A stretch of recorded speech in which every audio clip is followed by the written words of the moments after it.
तुम्ही पाहत आहात MCN न्यूज मराठी। अकोला जिल्ह्यातील हिवरखेडमध्ये दत्त जयंती उत्साहात साजरी करण्यात आली।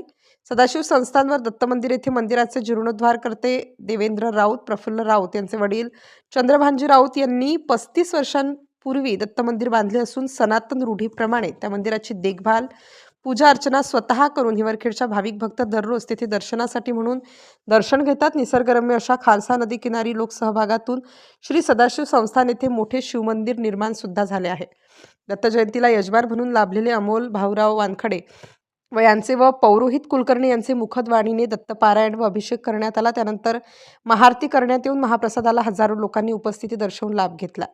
तसेच सालाबादप्रमाणे हिवरखेडचे आराध्य दैवत विठ्ठल रुक्मिणी मंदिरात गीता जयंती, श्री गुरु दत्त जयंती पर्वाला आयोजित अखंड नाम सप्ताहात ज्ञानेश्वरी पारायण संपन्न होऊन आदल्या दिवशी गावातून ग्रंथदिंडी व दत्त जयंतीची वारकरी, टाळकरी, माळकरी यांचे व विठ्ठल मंदिर तथा गावातील सर्व वेशीवरील महिला भजनी मंडळाच्या सहाय्याने मिरवणूक काढण्यात आली।